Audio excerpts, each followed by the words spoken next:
जय गुरुदेव। समय का संदेश।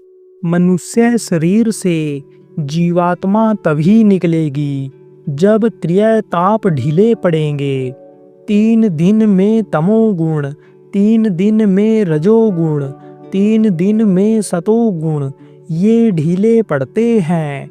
कब? जब उपवास रहा जाता है। लेकिन ये मुर्दा नहीं होते हैं, अपंग नहीं होते हैं।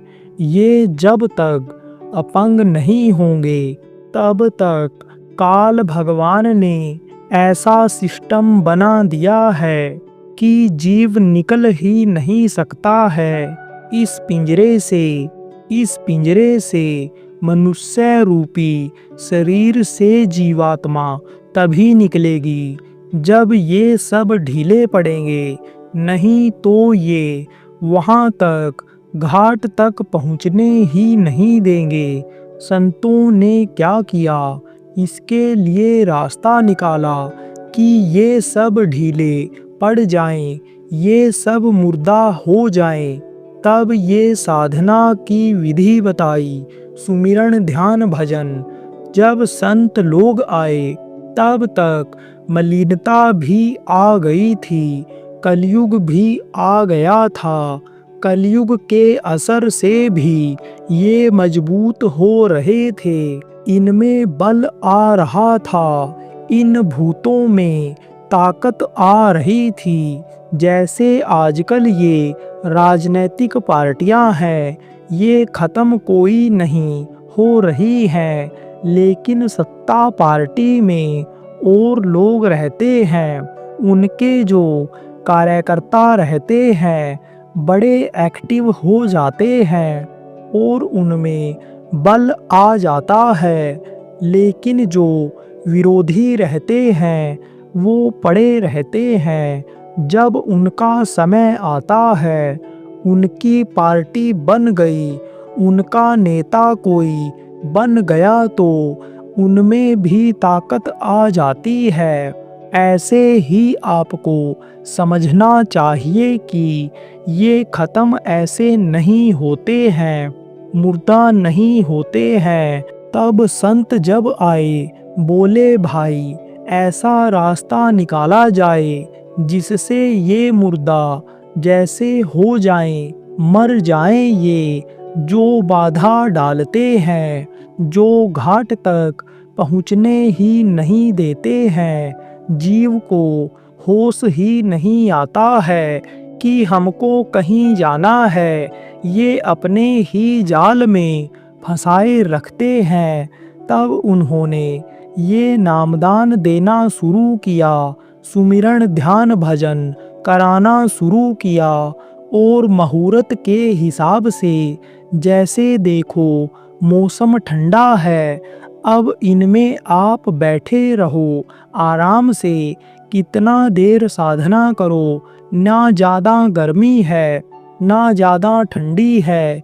ये मौसम क्या है? ये अनुकूल है, गुलाबी मौसम कहलाता है।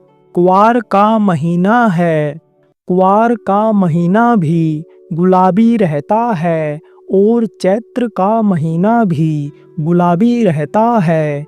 इसी तरह से अनुकूल समय निकाला संतों ने। वैसे तो रोज का बताया, लेकिन अनुकूल समय निकाला। कल सुबह नवरात्रि साधना के बारे में समझाया गया। कल से साधना शुरू हो गई है, प्रातःकाल 7 बजे से।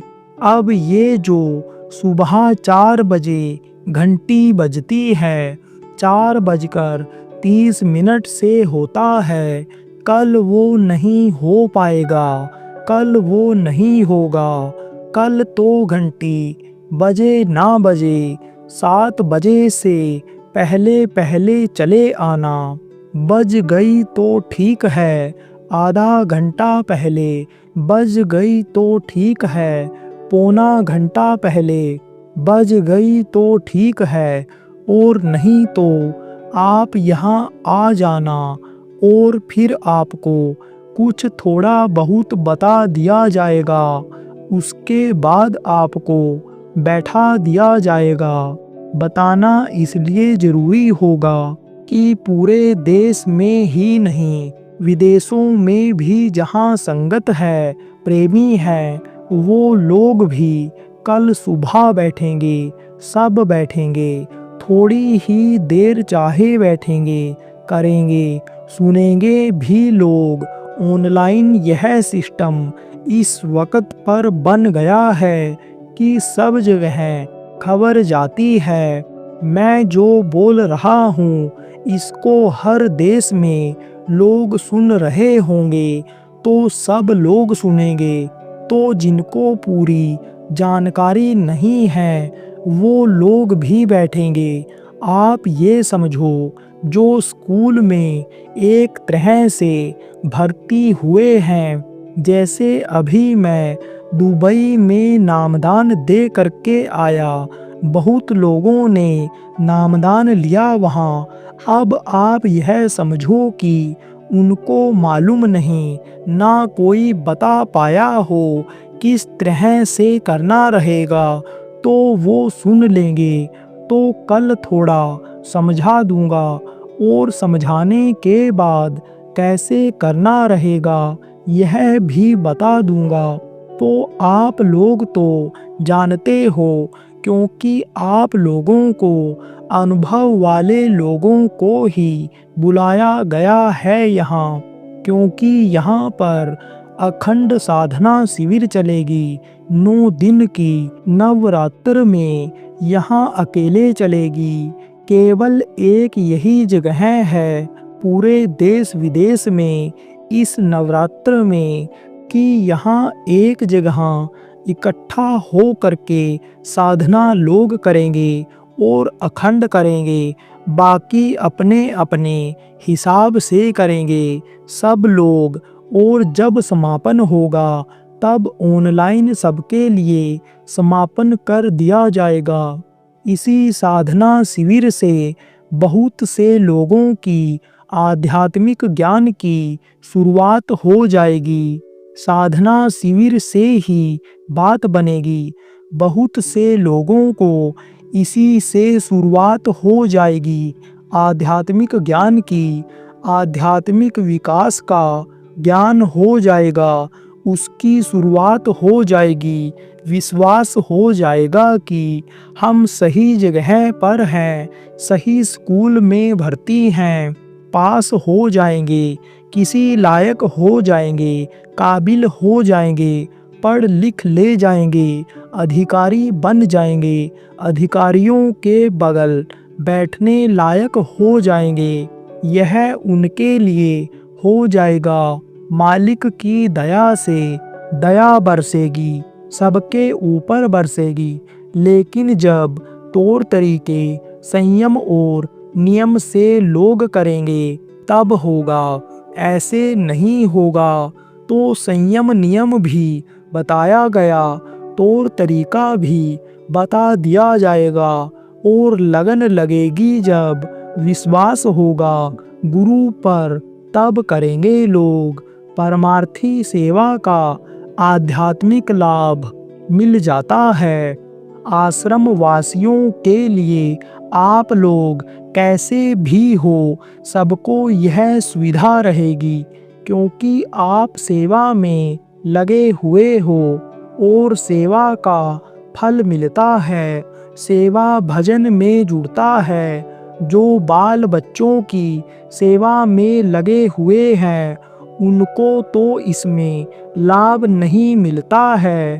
परमार्थ में वो जो गृहस्थ धर्म का पालन करते हैं उनको तो भौतिक लाभ ही मिलता है, जिससे शरीर को सुख मिलता है। और यह जो आप परमार्थी काम में लगे हुए हो, आश्रमवासी जहाँ जहाँ भी सेवा में लोग लगे हुए हैं, जैसे भी उनको आध्यात्मिक लाभ मिल जाता है, मदद मिल जाती है भजन ध्यान में। लेकिन करना सब लोगों को रहेगा। समय निकाल करके आ करके यहीं कर लिया करना।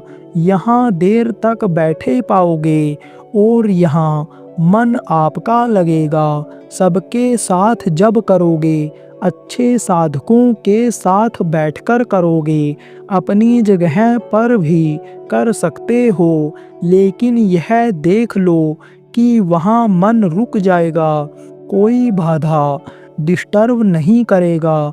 जहाँ पर रात्रि में विश्राम करते हो आप आश्रमवासी, और वहाँ पर अगर दिक्कत होगी तो यहीं चले आना, यहाँ पर बैठकर कर लिया करना। जय गुरुदेव।